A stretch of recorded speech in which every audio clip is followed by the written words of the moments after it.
మన పెద్దలకు, మా అక్క చెల్లెళ్లకు అందరికీ కూడా సభాముఖంగా వందనాలు తెలియజేస్తున్నాను. అదేవిధంగా ఇక్కడ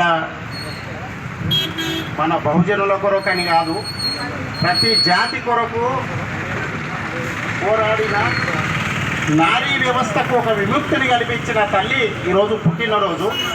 ఈ కార్యక్రమాన్ని మనకెందుకంటే ఇక్కడ ప్రోగ్రాం చేస్తలేరు, మన పాతూరులో ఒక ఆణిముత్యంలాగా మా రమేష్ అన్న ఉండడం వల్ల ఈ ప్రోగ్రామ్ని మూమెంట్ చేసి ప్రతి ఒక్క ప్రోగ్రాము మన పెద్దల ప్రోగ్రామ్స్ గుర్తు చేస్తూ ప్రతి ఒక్కరికి వాళ్ళ యొక్క విలువలు కానీ వాళ్ళు చేసిన గొప్ప పనులు కానీ మనకి ఈరోజు గుర్తు చేస్తున్నాడంటే వాస్తవంగా కూడా చాలా రమేష్ అన్న చూసి మనం చాలా నేర్చుకోవాలి. ఈరోజు తల్లి చదువుల తల్లి పుట్టినరోజు 1818. ఆ రోజు పాషా అనే మనువాద బ్రాహ్మణిజం రాజ్యం నడుస్తుండే. పాషా చనిపోయిన తర్వాత ఆంగ్లేయుల పరిపాలన వ్యవస్థ వచ్చింది. మహారాష్ట్ర పైన కూడా ప్రభావం పడ్డది. ఆ టైంలో 1831 మన తల్లి పుట్టడం జరిగింది. ఆ పుట్టిన తర్వాత ఆమెకు ఆ రోజుల్లో ఎట్లా ఉండే, 9 ఏళ్ళు వచ్చింది ఆడపిల్ల కంటే పెళ్లి చేయాలి.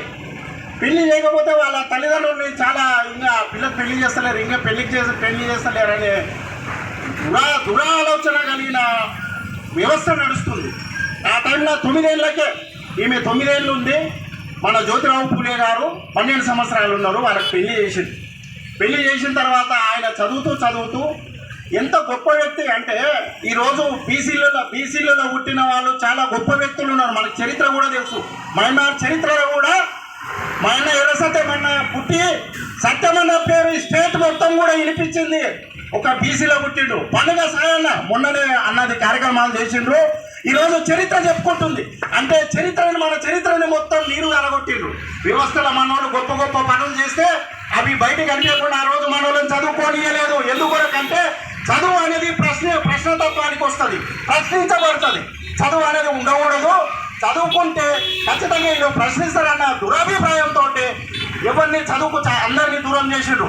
అదేవిధంగా నారీ వ్యవస్థ ఆ రోజు తల్లి, మన చదువుల తల్లి చదువుకోవాలి ఆడపిల్ల అని చెప్పి ఆమెకు జ్యోతిరావు పూలే చదువు నేర్పితే ఆమె మళ్ళీ ఒక బడిని ఏర్పాటు చేసుకొని ఆడపిల్లలకు ఆ రోజు బ్రాహ్మణులు కూడా చదువుకునేది లేదు, అగ్రవర్ణాలు చదువుకునే లేదు, మన బహుజనులు కూడా చదువుకునేది లేదు.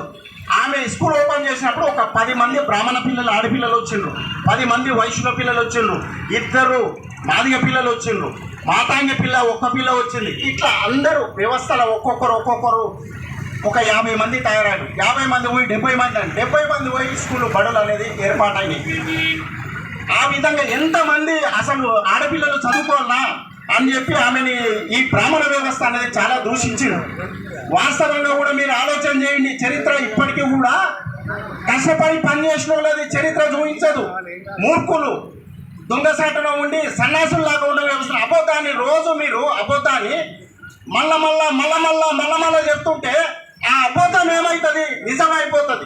ఆ నిజం కాకూడదంటే వ్యవస్థలు ఈరోజు రమేష్ అన్న చేసే ప్రోగ్రాము వాళ్ళ చరిత్ర మనకి ఈరోజు వరకు కూడా గుర్తు వస్తుంది. అరే ఈ రోజు ఈ విధంగా జరిగింది అనేది ఇక్కడ వచ్చిన గొప్ప వ్యక్తులందరూ కూడా అదొక మాట ఇదొక మాట వాళ్ళ గురించి చరిత్ర చెప్తుంటే ఇక్కడ వచ్చిన ప్రతి ఒక్కరికి కూడా అరే ఇట్లా జరిగిందా, లేకపోతే మనకేం తెలుస్తుంది. ఇక్కడ వచ్చి ఈ ప్రోగ్రాం వినడం వల్ల ఒక జ్ఞానం ఏర్పడుతుంది. పూర్తి మీ సస్యం అంటే లాభం లేదు. చరిత్రలో పుట్టినమంటే ఖచ్చితంగా మనమంటూ ఒక గుర్తింపు అనేది ఏర్పాటు చేసుకొని పోవాలి. ఈ భూమిని వదిలి ప్రతి మనిషి చనిపోతాం, ఎవరం శాశ్వతం కాదు. ఈ భూమి పైన ఉన్న 4 రోజులు మనం ఏం చేసినాము, ఈ ఊరికి ఏం చేసినాము, మన కులానికి ఏం చేసినాము, మన బహుజనులకు ఏం చేసినాము అనేది రావాలి. అప్పుడు బహుజనుల బీసీ నాయకుడు ఎప్పుడైతే బీసీ నాయకుడు ఊడతాడో ఆ రోజు బీసీ నాయకుడు ఊడితేనే ఈ రాజ్యం మన చేతికి వస్తుంది తప్ప వీళ్ళందరూ మెలకువకు వచ్చిండ్రు మిగతా జాతులన్నీ, కానీ బీసీలు ఇంకా మెలకువ రాలే.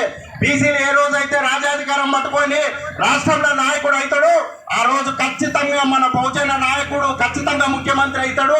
ఇది రాసి పెట్టుకోండి. ఎందుకంటే చరిత్రలో మనకు అందరూ ఏమనుకుంటున్నారు అంటే మేము మాదిగోళ్ళం, మేము మాలోళ్ళం, మేము తెగియోళ్ళం, మేము కురువోళ్ళం అని. వాళ్ళు మను అనేటోడు పిచ్చోడు కాదు. విభజన చేసిండు. ఏ పని చేస్తే ఆ పనిని బట్టి మన కులాన్ని ఏర్పాటు చేసిండు. ఒకటే విధంగా వాడు 5 ఏళ్ళు సమానం ఉండదని అడుగుతాడు బాబనోడు మనని. మీరు 5 ఏళ్ళు వాడు బాబనోడు కదా, దేవుని పుత్రుడు కదా, ఓనికి 5 ఏళ్ళు సమానంగా ఉంటాయా? 5 ఏళ్ళు ఒకటే సైజు ఉంటాయా? ఒకసారి ఆలోచన చేయండి. ఎందుకంటే వాళ్ళు చెప్పే ప్రతి విషయం కూడా అబద్ధపు బూటకం మాటలు. ఆ బూటకం మాటలు మన చెవిలో ఎక్కించి ఈ రోజు వరకు కూడా దానే రుద్దుతుండు. ఆడపిల్లకు స్వేచ్ఛ అనేది ఏర్పాటు కొరకు వాళ్ళు ఎంత ప్రయత్నం చేసినా సాధ్యం కాలే. ఇందిరాగాంధీ ప్రధానమంత్రి అయిన తర్వాత కూడా ఆడపిల్ల విడవ అని చెప్పి గుళ్ళకి రానియలే. ఆ బాబు తండ్రి చచ్చిపోడా, వాళ్ళ అమ్మ విడవ కాదా? మన వాళ్ళు విడవ అయితే గుళ్ళకి రానిచ్చలేదు. మొన్న ముఖ్యమంత్రి ఒక దగ్గర గుళ్ళకి పోతే గుడిని కడిగిండ్రు. ఒక దళితుడు లోపలికి వచ్చిండని చెప్పి. ఇప్పటికి కూడా మనుమాద వ్యవస్థ కబంధ హస్తాల్లోనే మనం బతుకుతున్నాము. మారండి, నిజం తెలుసుకోవాలి. వీడికి వచ్చిన ఈ 10 మంది ఉన్నాం, 10-20 మందిని ఒక్కొక్కరు 10 మందికి చెప్తే 1000 మందికి 1000 మంది 10,000 మంది అవుతారు, 10,000 మంది 1,00,000 మంది అవుతారు. నిజం తెలుసుకోవాలి. పుట్టి మీ సస్యం అంటే 10 ఉడుతుంది, కుక్కకు ఉడతాము, అన్నీ పుడతాయి, చచ్చిపోతాయి. కానీ మన మనిషి జన్మ ఎత్తినాం, జ్ఞానమున్న వ్యక్తులము. ఈ భూమి మీద జ్ఞానమైన వ్యక్తి మానవుడు. మానవ జన్మ మనం ఎత్తిన చాలా పవిత్రమైన జన్మ. బ్రాహ్మణిజం ప్రకారం కూడా అన్ని జన్మలు ఎత్తిన తర్వాతనే మానవ జన్మ ఎత్తుతారని వాళ్ళు చెప్తారు కదా మనవాదులు. ఆ విధంగా అయినా కూడా పవిత్రమైన జన్మ. కాబట్టి నిజం తెలుసుకొని మనం చనిపోవాలి. ఏది తెలియకుండా పృథ్వీ సస్యం అంటే మనిషి జీవితానికి అర్థమే లేదు. ప్రతి మనిషి చనిపోతాం ఖచ్చితంగా. ఈ భూమిని వదిలిపెట్టి ఏదో రోజు మనం వెళ్ళిపోతాం. ఆ వెళ్ళిపోయే లోపల పలాని వ్యక్తి ఈరోజు మా అన్న బేగం జనార్దన్ అన్నాడు. తెలంగాణ ఉద్యమంలో ఈ రాష్ట్రం ఏర్పాటు కొరకు ఆ రోజు డాక్టర్ బిఆర్ అంబేద్కర్ రాజ్యాంగంలో పొందుపరిచిండు. చిన్న రాష్ట్రాలు ఏర్పడడానికి వీలుంది కాబట్టి చేసుకోవచ్చని ఆయన ఆ రోజు అంబేద్కర్ పొందుపరిచినందుకు కొరకే రాష్ట్రం ఏర్పాటైంది. ఈరోజు మన ముఖ్యమంత్రి రేవంత్ రెడ్డి